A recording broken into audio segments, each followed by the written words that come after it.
몇 년 전 포천시 기독교 연합회에서 부활절 이렇게 연합 예배를 드렸어요. 새벽에 부활절 연합 예배를 드렸는데 의정부에서 이렇게 강사님이 오셨습니다. 근데 그분이 설교를 하시면서 계속 나인성 과부를 살리셨다. 나인성 과부를 살리셨다는 말을 몇 번씩이나 계속 하는 거예요. 그래서 제가 속으로 야, 저렇게 큰 교회 목사님도 설교를 하시면서 저렇게 실수를 하시는구나. 나인성 과부의 아들을 살렸지 나인성 과부를 살린 게 아닌데 목사님이 설교하면서 계속 나인성 과부를 살리셨다고 이렇게 얘기를 하시는 거예요. 제가 설교를 준비하면서 그때 일을 가만히 이렇게 곱씹어서 생각을 해보니까 사실 나인성 과부에게 있어서 그 독자 하나밖에 없는 아들이 죽은 것은 다름 아닌 그 엄마의 죽음이었다. 이런 생각이 제가 들더라고요. 세월호 침몰로 인해서 자녀를 잃은 부모라든가 또는 이태원 사건으로 인해 가지고 사고로 인해서 자식들을 잃은 그 부모의 심정, 죽기는 자식이 죽었지만 사실 그 엄마 아빠들이 같이 죽은 거 아니겠습니까? 자식의 그 목숨과 부모의 목숨이 연결이 돼 있지 않겠나는 그런 생각을 해봤습니다. 따라서 예수 그리스도께서 십자가에 못 박혀 죽으신 사건은 단순히 예수님의 죽음이 아닌 바로 우리 하나님 아버지의 죽음이었구나, 이런 생각을 하면서 눈시울이 붉어지게 됐습니다. 어떤 분의 글에 장례식장에서 하는 모든 말은 실례다. 장례식장에서 우리가 많은 말을 하죠. 저희 교회 집사님들도 장례식장에 가면은 좀 주책 없이 그냥 아이고 뭐 집사님 안녕하세요. 아니 장례를 당해서 지금 슬픔인데 무슨 안녕하세요라는 인사를 그런 데 가서 합니까? 그래서 장례식장에서 하는 모든 말은 실수다라고 하는 그런 말을 하면서 그냥 함께 울어주라는 겁니다. 손잡고 말은 안 해도 그냥 같이 슬픈 표정을 짓고 울어주는 것이 장례식장에서 할 일이지, 여러 가지 뭐 위로한다고 이런 말 저런 말 해봐야 그들에게 무슨 위로가 되겠습니까?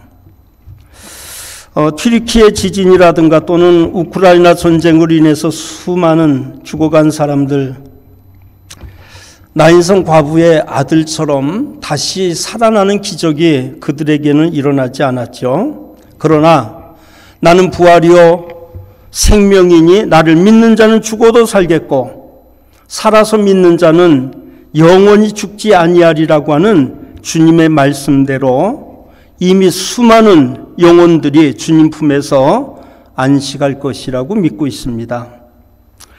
우리 기독교의 가장 큰 유산은 부활절입니다. 기독교의 가장 큰 자랑도 역시 부활절입니다. 이 세상에 그 많은 종교가 있지만 부활절은 기독교만이 가지고 있는 절기로서 아무도 흉내내질 못해요.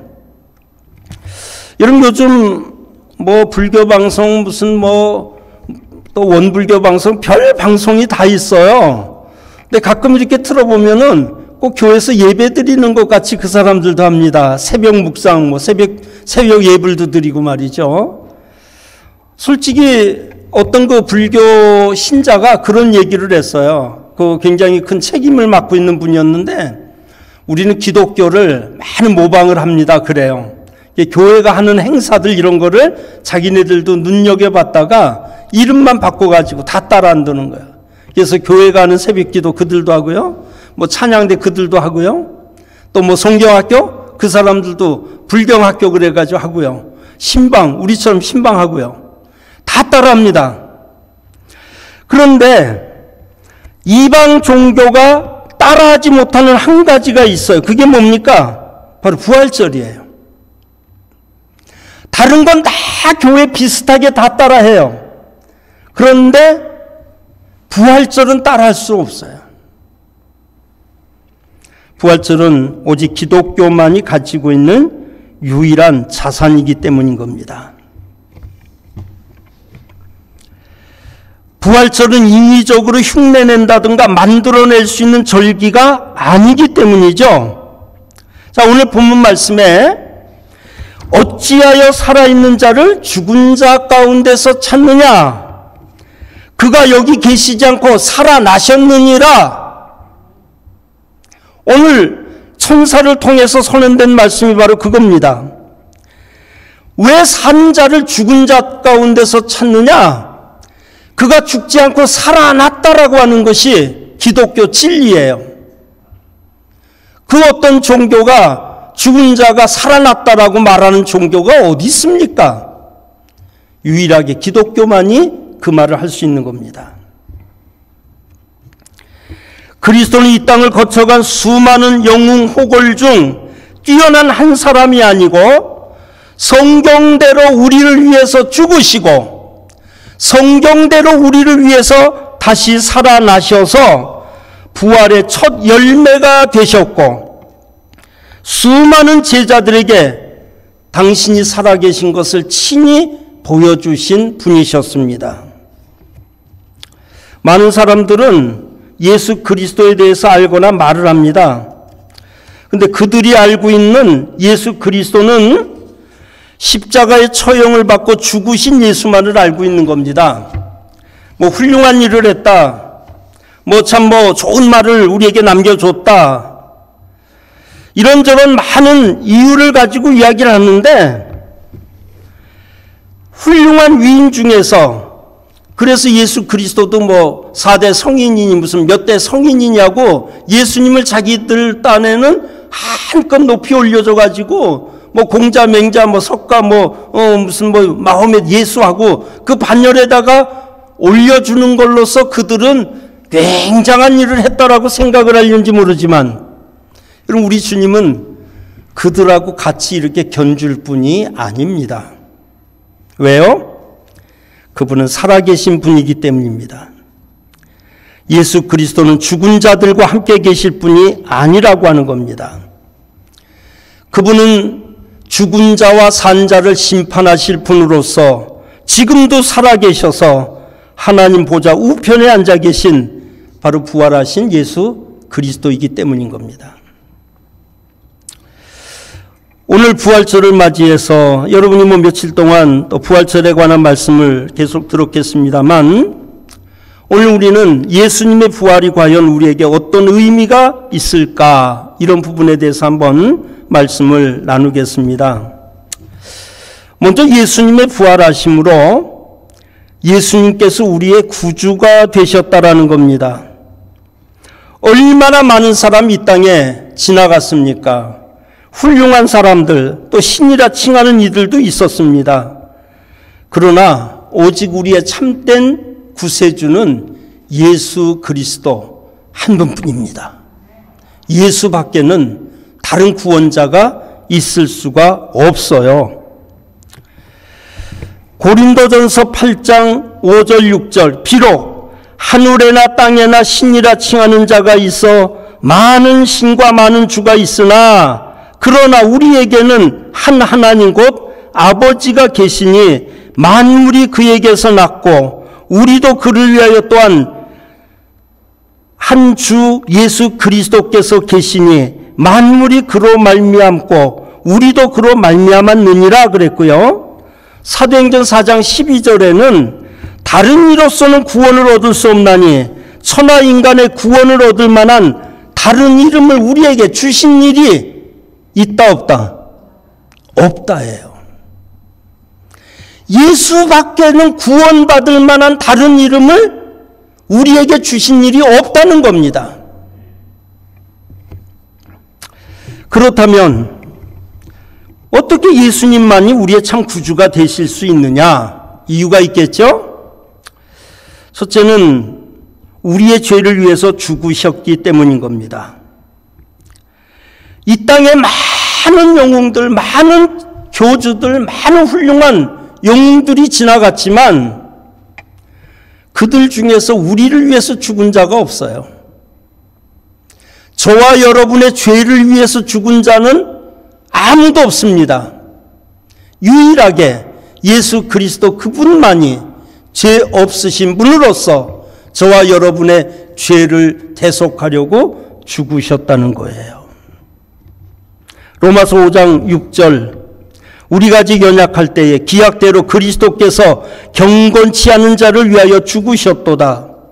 우리가 아직 죄인 되었을 때에 그리스도께서 우리를 위하여 죽으심으로 하나님께서 우리에게 대한 자기의 사랑을 확증하셨느니라. 언제요? 우리가 아직 죄인 되었을 때입니다. 아무 가치가 없고 쓸모없을 때 하나님이 저와 여러분을 위하여 대신 죽으셨다라고 성경이 말씀하는 거예요. 나를 위해서 죽었다는 그것보다 더 큰 사랑의 표현이 과연 있겠습니까?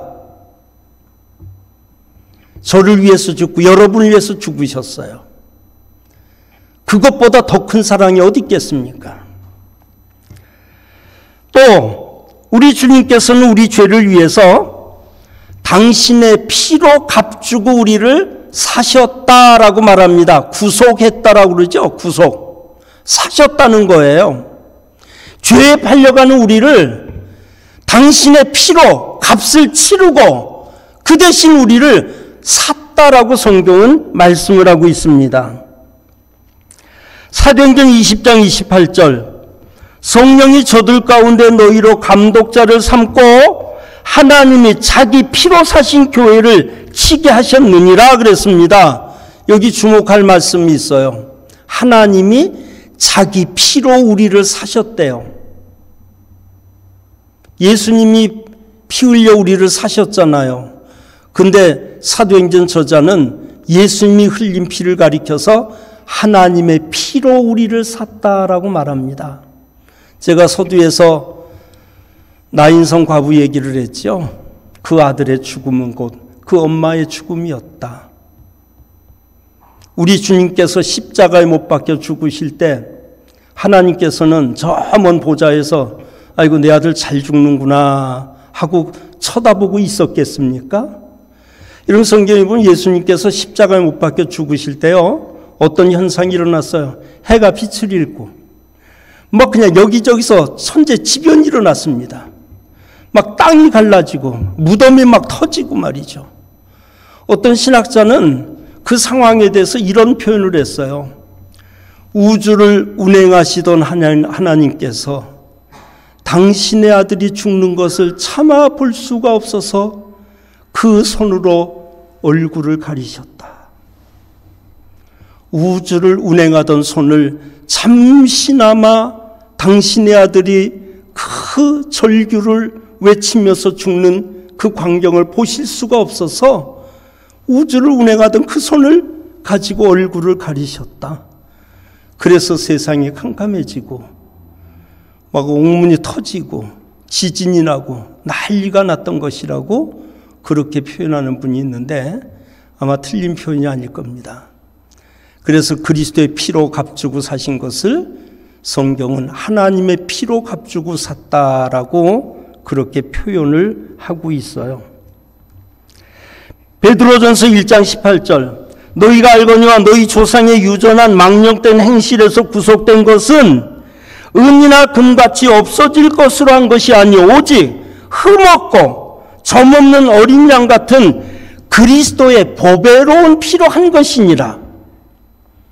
오직 예수 그리스도의 피가 저와 여러분의 죄를 씻기 위해서 대신 흘려주셨다라고 하는 사실을 우리는 잊어서는 안 될 겁니다. 따라서 인생의 모든 소유권은 하나님께 있습니다. 우리가 시장에 가서 돈을 지불하고 물건을 사면 그때부터 그 물건은 내 겁니다. 죄에 팔려 죽을 수밖에 없는 우리 인생을 하나님께서 당신의 아들의 피로 우리를 샀기 때문에 오늘 저와 여러분은 하나님의 것이 됐다라고 하는 사실을 성경이 거듭거듭 말씀해 주고 있는 겁니다. 고린도전서 6장 19절, 너희 몸은 너희가 하나님께로부터 받은 바 너희 가운데 계신 성령의 전인 줄 알지 못하느냐? 너희는 너희 것이 아니라 값으로 산 것이 되었으니 그런즉 너희 몸으로 하나님께 영광을 돌리라, 이렇게 말합니다. 저와 여러분은 그 소유권이 하나님께 있습니다. 왜요? 피로 값주고 내가 너를 샀다라고 말하기 때문입니다. 우린 내 건 줄 알죠? 사람이 왜 자살합니까? 생명이 자기 건 줄 알아. 어떤 부모는 자식을 그냥 같이 죽이고 자기도 죽습니다. 내가 낳았으니까 내 자식 내가 죽일 수 있다라는 착각을 하고 있습니다. 아니요. 내가 낳았어도 내 것이 아닙니다. 내 몸도 내 것이 아닙니다. 다 하나님 거예요. 우리 건 없습니다. 우리 거라고 꽉 주장할 수 있는 게 한 가지인데 그건 죄밖에 없습니다. 내가 지은 죄만 그게 내 것이지 그 외에 그 어떤 것도 내 것이 없다는 것을 여러분 꼭 잊지 마십시오. 그분이 왜 우리의 주인이 되시느냐? 다시 살아나셨기 때문입니다. 예수 그리스도가 우리의 주 되시는 것은 그가 죽은 자 가운데서 살아났기 때문에 가능하다라고 하는 겁니다. 왜냐하면 죽은 자에게는 소유권이 없습니다. 모든 소유권은 산 자에게 있습니다. 그리스도가 우리를 위해서 피로 값주고 사셨죠. 그러나 그리고 그리스도께서 그냥 죽은 자 가운데서 머물러 계셨다면 결코 그리스도는 우리를 향해서 너는 내 것이다라고 하실 수가 없습니다. 왜냐하면 돌아가신 그리스도는 소유권을 주장할 수 있는 분이 아니기 때문입니다. 부처나 공자가 그리고 그 어떤 위대한 사람도 우리의 주가 되실 수 없는 것은 그들이 설령 예수님보다 더 큰 일을 하고 더 위대한 말을 했다 할지라도 그들은 이미 죽은 자로서 죽은 자의 반열에 있기 때문에 그 어떤 것도 그들은 소유할 수가 없다라고 하는 겁니다.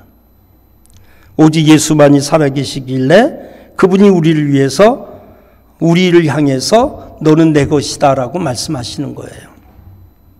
로마서 14장 8절 우리가 살아도 주를 위하여 살고 죽어도 주를 위하여 죽나니 그러므로 사나 죽으나 우리가 주의 것이로라. 이를 위하여 그리스도께서 죽었다가 다시 살으셨으니 곧 죽은 자와 산 자의 주가 되려 하심이라. 예수님이 십자가에 죽으신 것으로 그의 생애가 끝났더라면 그분과 우리가 무슨 상관이 있어요? 근데 그분이 죽으셨다가 살아나셨기 때문에 그분은 우리를 향해서 너는 내 것이다. 나는 너희를 피로 값주고 산 너의 주인이다라고 말씀하실 수 있다는 겁니다.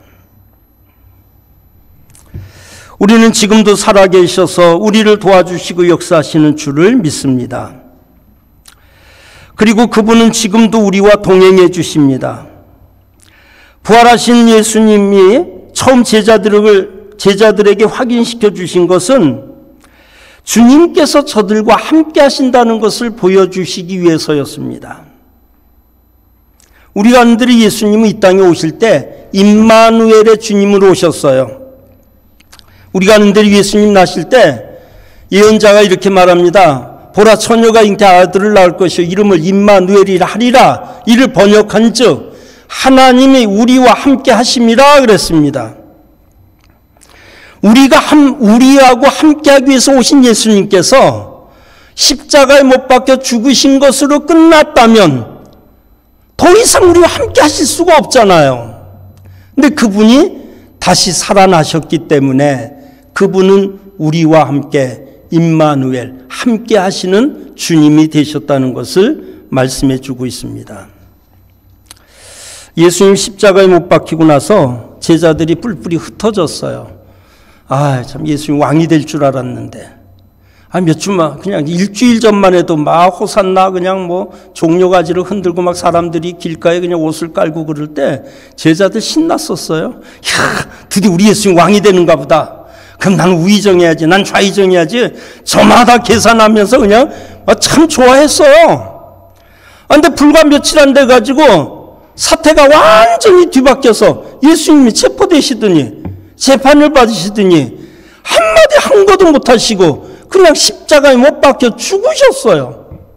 그리고 장사를 지냈어요. 그러니 얼마나 낙심합니까? 몇 년 동안 예수님 따라다녔는데 아무 보상도 못 받고, 야, 이거 내가 무슨 헛개비를 받나? 내가 이거 정말 지금 여지껏 몇 년 동안 내가 무슨 짓을 한 거야? 창피해서 어떻게 동네 가나? 정말 자기들의 그 처지를 생각하니까 너무 한심한 거예요. 제자들 중에서 이제 그냥 고기 잡으러 가고 이리 가고 흩어지는데, 성경은 엠마오로 두 제자가 내려가고 있었다라고 말합니다. 그들도 그냥 어깨가 축 처져가지고, 나 예수님 그럴 줄 몰랐어. 어쩜 그렇게 힘없이 돌아가시지? 진짜 정말 이게 정말 사실이야. 이거 좀 우리 지금 현실을 본 거야? 그러면서 그냥 털털털털 거리고서 내려가는데, 언젠지 모르지만 우리 예수님께서 변장한 모습을 해가지고 그들과 같이 하루 종일 이런저런 이야기를 하는데, 나중에 예수님 말씀하시는데 성경에 기록된 것을 믿지 못한다고 책망을 하시는 겁니다. 나중에 날이 저물었을 때 그 예수님께서 그들에게 음식을 나눠줄 때 그 음식을 먹으면서 눈이 밝아지고, 그때서 비록 예수님이시네? 깨닫게 되어졌는데, 그 예수님은 순간 그들에게서 또 자취를 감추셨습니다. 그래서 예수님 살아계시구나 하고 엠마오로 내려가던 그 제자들은 밤새 다시 예루살렘을 향해서 가게 되었지요. 성경은 말합니다. 저희가 서로 이야기하며 문의할 때에 예수께서 가까이 이르러 저희와 동행하시나 저희의 눈이 가리워져서 그인 줄 알아보지 못했다라고 말합니다. 다른 성경에서는 예수님께서 다른 모습으로 변장을 하셨기 때문에 못 보셨다 이렇게 말하기도 합니다. 그 주님께서는 훗날 그 제자들을 향해서 마태복음 28장 20절에서 이렇게 약속을 합니다. 내가 너에게 분부한 모든 것을 가르쳐 지키게 하라. 볼지어다 내가 세상 끝날까지 너희와 항상 함께 하리라. 임마누엘로 오신 주님께서는 십자가에 못 박혀 죽으심으로 그 약속이 망가진 것이 아니라 다시 살아나셔서 이제는 영원히 너희들과 함께 하겠다라고 약속을 해 주신 것입니다. 우리가 세상을 살다 보면 마치 세상이 다 나를 버리고 마치 나 혼자 남아있는 것처럼 느껴질 때도 있을 겁니다. 그러나 잊지 마십시오. 여러분이 그렇게 느끼는 감정이 있다 할지라도 여전히 우리 주님은, 부활하신 주님은, 다시 살아나신 그 주님은 저와 여러분과 함께 계십니다. 힘들고 지쳐 있을 때 살짝 돌아보면 뒤에서 주님이 방긋 웃으면서 나 여기 있어 이렇게 말합니다. 애들 키울 때 처음 애들이 걸음마를 할 때 말이죠. 애들이 신기해가지고 발을 그냥 한 걸음 한 걸음 뛰잖아요. 그죠? 그런데 몇 걸음 뛰다가 갑자기 겁이 나요. 그러면 애가 그냥 더 이상 걷지 못하고 막 울상이 돼서 그러다가 뒤를 살짝 돌아보면 엄마가 어느새 와가지고 넘어지면 잡아주려고 그냥 바로 뒤에서 손을 벌리고 있잖아요. 그럼 아이는 다시 안심하고 또 한 발자국 걸어가지 않습니까? 우리 주님도 마찬가지입니다. 여러분만 당하는 슬픔이 아니고, 여러분만 당하는 외로움이 아니고, 여러분만 당하는 고통이 아니라, 여러분이 힘들고 어려울 때 살짝 관심을 가지고 뒤를 돌아다 보면 우리 주님께서 웃는 얼굴로 내가 너랑 같이 있다라고 말씀해 준다고 하는 사실을 여러분 꼭 기억해 주시기를 바랍니다. 그 다음에 예수님의 부활은 우리에게 선물이 되셨다라고 하는 겁니다. 주님은 이 땅에 오셔서 움직이실 때마다 우리에게 선물을 안겨주셨습니다. 죄사함과 구원이라는 선물을 주셨고 여러 가지 은사와 은혜라는 선물을 주셨습니다. 부활의 주님이 우리에게 주신 선물이 있습니다. 첫째는 부활하신 주님께서는 우리에게 재림의 약속과 영생이라고 하는 선물을 주님께서 저와 여러분에게 주셨어요. 예수님의 부활은 우리 예수님의 재림의 소망을 주는 확증이었습니다. 내가 다시 오마 이렇게 재림을 약속하신 주님이 부활하지 않고 그냥 땅속에 묻혀 있다면 주님께서 아무리 살아계실 때 내가 다시 올게 이런 약속을 했다고 해서 그 약속을 어떻게 믿겠습니까? 무덤 속에 들어간 걸 다 봤는데. 제가 사는 포천에는 대진대학이라는 대학교가 있습니다. 여러분 아시는 대로 대진대학은 대순진리회라고 하는 그 참 이방 종교, 이단 종교에서 만든 이제 운영한 학교죠. 이 대순진리회를 만든 그 교주가 박한경이라는 사람이었습니다. 그런데 그가 1996년도 1월 23일 날 죽었어요. 그래서 설악산에 기슭에 묻혔습니다. 거기에 큰 무덤을 써가지고 묻었습니다. 근데 평소에 이 박한경이가 대순진리회 그 사람들을 이렇게 모아놓고 뭘 가르쳤냐면 우린 죽지 않는다, 영생 불사한다는 것을 가르쳤거든요. 근데 그렇게 말하던 분이 죽으니까 신자들이 당황을 했어요. 저분이 영생 불사하실 줄 알았는데 왜 죽냐는 거죠. 그 밑에 있는 책임자가 이런 이야기를 했습니다. 우리 교주님께서는 죽으신 게 아니라 천지공사를 위해서 잠시 몸을 감추셨다, 이렇게 이야기를 했어요. 천지공사를 위해서, 그것도 아마 성경에서 땄을 거예요. 예수님께서 내가 너희를 위해서 너희가 거할 집을 짓고 오겠다 뭐 이렇게 한 말을 해서 아마 그걸 본따서 그랬는지 몰라도 박한경이가 천지공사를 하기 위해서 잠시 몸을 감췄다 그러고 설악산에 있는 무덤 속에 들어갔는데, 아니 그럼 며칠 만이든지 몇 년 만이든지 무덤이 팍 열리고 그분이 나와야 되는 거 아니에요? 천지공사한다고 하는 분이 무덤 속에 들어가 지금 10몇 년이 됐는데 아직도 거기 갇혀 있습니다. 무덤 속에 유골로 남아있다는 말이에요. 불교의 성자로 알려진 성철 스님이라고 있습니다. 물은 물이요, 땅은 땅이로다, 아주 유명한 말, 산은 산이로다, 그런 말로 아주 어록을 남겼던 분이죠. 땅에서 넘어진 자 땅 짚고 일어나라, 아주 그분이 남긴 말 중에 또 유명한 어록도 있습니다. 불교인들은 성철 그러면 아주 성인처럼 이렇게 받들죠.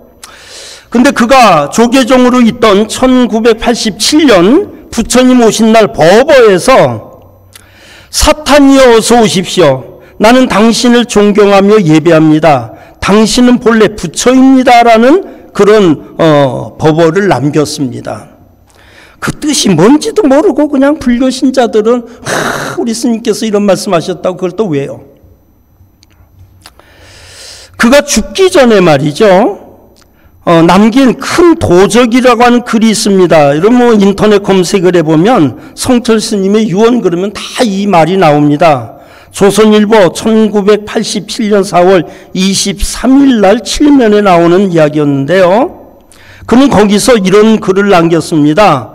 석가는 원래 큰 도적이요, 달마는 작은 도적이다. 서천에 속이고 동토에 기만하였네. 도적이요 도적이요, 저 한없이 어리석은 남녀를 속이고 눈을 뜨고 당당하게 지옥으로 들어가네. 한마디 말이 끊어지니 일천성의 소리가 사라지고 한 칼을 휘두르니 만리가 송장이 즐비하다. 알든지 모르든지 상신실명을 면치 못하리니 말해보라 이 묻은 도리인가. 작약꽃에 보살의 얼굴이 열리고 종려 잎에 야차가 머리를 나타낸다.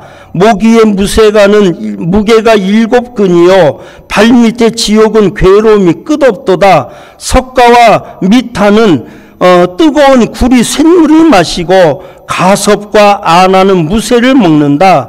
몸을 날려 배곡난간을 쳐부수고 손을 휘둘러 황금줄을 끊어버린다. 산이 우뚝우뚝 솟으며 물은 느릿느릿 흐르며 잣나무 빽빽하며 바람이 싱싱 분다. 사나운 용이 힘차게 나니 푸른 바다가 넓고 사자가 고함 지르니 조각달이 높이 솟았네. 알겠느냐 1, 2, 3, 4, 5, 6, 7이여 두견새 우는 곳에 꽃이 어지럽게 흩어졌네. 그리고 소리를 내고 그가 임종을 했다고 합니다. 이 시는 성철이 죽기 전에 시사저널 김당이라고 하는 기자가 취재한 것인데요. 이거는 그냥 추상적인 시간이라 성철 스님이 죽기 전에 영계를 본 겁니다. 그리고 지옥에서 자기가 그렇게 믿던 석가와 가난, 아섭 이런 그 불교의 성자들이 지옥에서 고통받는 것을 자기 눈으로 보고 이 글을 그대로 썼다는 이야기죠. 그는 이렇게 유언합니다. 내 죄는 산보다 높고 바다보다 깊은데 내 어찌 감당하랴. 내가 80년 동안 포기한 것은 헛것이로다. 우리는 구원이 없다. 죄값을 해결할 자가 없기 때문이다. 딸 피리와 54년을 단절하고 살았는데 임종시에 찾게 되었다. 피리야, 내가 잘못했다. 내 인생을 잘못 선택했다. 나는 지옥에 간다라고 외치면서 그의 마지막 죽음을 가졌다는 겁니다.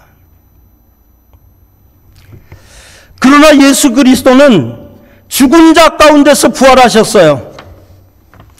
신신학자의 어떤 주장처럼 기절했던 것도 아니고 제자들이 예수님의 시체를 훔쳐서 거짓말한 것도 아니고 예수님께서는 십자가에 못 박혀 죽으셨다가 다시 살아나셔서 당신의 그 모습을 우리들에게 보여주셨어요. 만약에 예수님이 부활하시는데 아무도 모르게 그냥 살짝 부활해가지고 하늘로 올라가시고 나중에 제자들이 예수님 살아나셔서 올라갔다는 그건 누가 믿겠어요? 아무도 본 사람이 없는데. 성경은요, 예수님이 부활하신 것을 처음에 여인들에게 나타나셨고 베드로에게 나타나셨고 제자들에게 나타나셨고 나중에는 500여 형제들에게 주님께서 친히 나타나셔서 그들에게 말씀을 하시고 그들이 보는 앞에서 하늘로 승천을 하시게 된 겁니다. 그때 이 놀라운 광경을 바라보는 사람들에게 천사는 이렇게 이야기를 했습니다. 사도행전 1장 11절 가로되 갈릴리 사람들아 어찌하여 서서 하늘을 쳐다보느냐. 너희 가운데 하늘로 올라오신 이 예수는 하늘로 가심을 본 그대로 오시리라. 여러분, 성경에서 증인을 말하면은 두 사람 이상이 증인을 해야 그게 효력이 있습니다. 그런데 예수님께서 부활하셨다고 하는 이것은 어떤 한 사람의 이야기가 아니에요. 나중에는 500여 명이 일시에 봤다는 겁니다. 그리고 여러분, 사람이 어떤 거짓말을 그걸 증명하려고 여러 가지 일을 할 수는 있겠지만 거짓말을 하려고 지난 2000년 동안 우리 기독교인들이 부활의 증인의 삶을 살기 위해서 순교한 사람이 2000만 명이 넘습니다. 여러분, 거짓말을 위해서 그 많은 사람이 죽을 수 있나요? 아닙니다. 그들은 다 봤기 때문인 겁니다.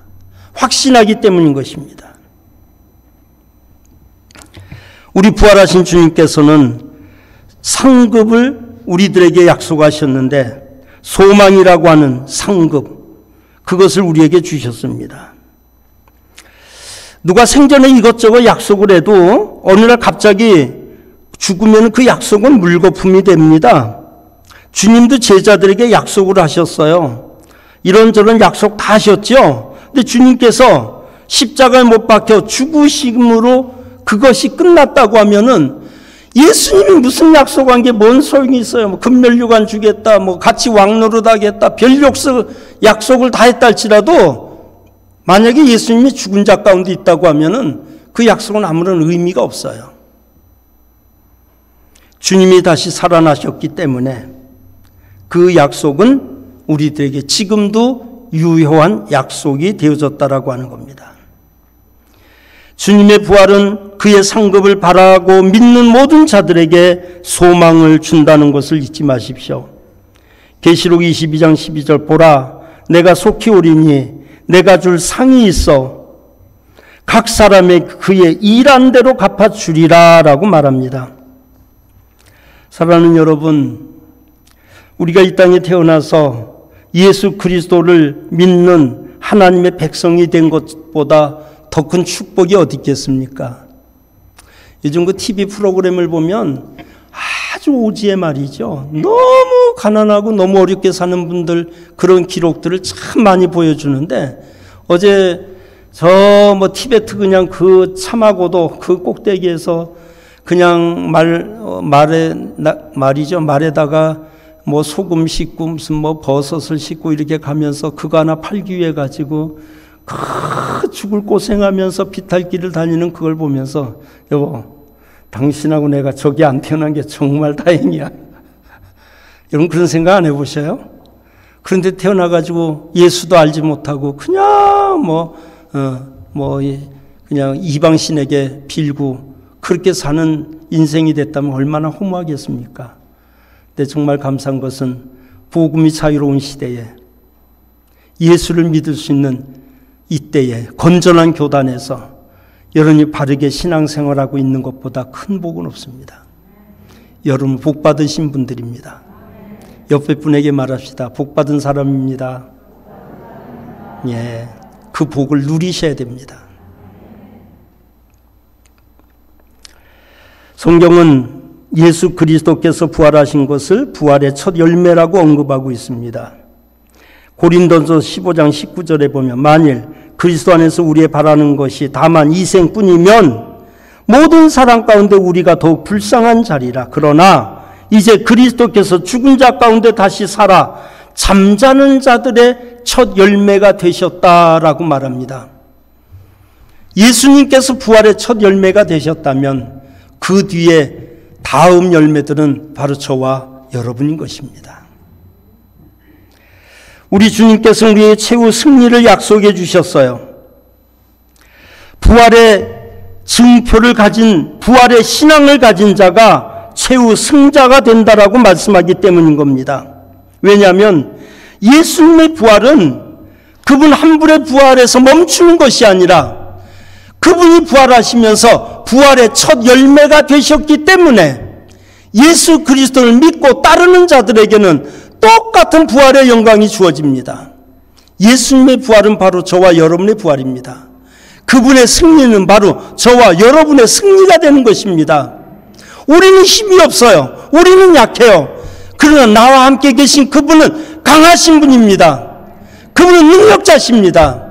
그분에게만 붙어 있으면 우리는 그 어떤 고난과 역경 속에서도 그분을 의지할 때 담대함을 가질 수가 있다는 것 여러분 꼭 잊지 마시기를 바랍니다. 예수님의 부활은 나의 부활입니다. 예수의 승리는 곧 나의 승리입니다. 예수께서 장차 얻을 영광은 바로 저와 여러분이 받을 영광임도 잊어서는 안 될 겁니다. 한국교회는 지금 코로나를 이렇게 지내면서 교회 수가 많이 줄어들고 또 마치 그 시골에서 이렇게 키질을 하면은 쭉정이가 막 날아가서 땅에 떨어지듯이 이 코로나라고 하는 키를 가지고 하나님이 한번 휘둘렀더니 뭐 어떤 분 말하기는 150만 명 정도가 떨어졌다 그래요. 우리 기독교 수가 많이 줄었습니다. 여러분들은 알곡입니다. 끝까지 알곡 신자로 남으십시오. 그리고 여러분은 여러분 혼자가 아니라 여러분 곁에 나를 위해서 십자가에서 죽으시고 부활하신 그분이 여러분 한 사람 한 사람을 책임지고 같이 계신다는 거 잊지 마시길 바랍니다. 힘들 때 있죠. 지칠 때 있어요. 가다 넘어질 때 있어요. 그러나 그때 살짝 뒤돌아보면 우리를 잡아주시려고 주님이 손을 내밀고 계신다는 것. 그리고 그 주님은 십자가에 못 박힌 손으로 다시 살아나신 부활하신 주님을 잊지 마십시오. 그분은 힘 있는 분입니다. 그분은 능력 있는 분입니다. 그분은 부자십니다. 그분은 못할 것이 없는 분이십니다. 그분이 바로 나의 주님이심을 기억하고 부활신앙으로 무장해서 우리 한국교회가 다시금 또 우리 배동교회 성도님들이 다시 한번 코로나 이전에 그 뜨거웠던 그 시대를 다시 한번 경험하면서 하나님 말씀 안에서 거룩한 삶을 이루어가는 저와 여러분 되어지기를 주의 이름으로 축원합니다.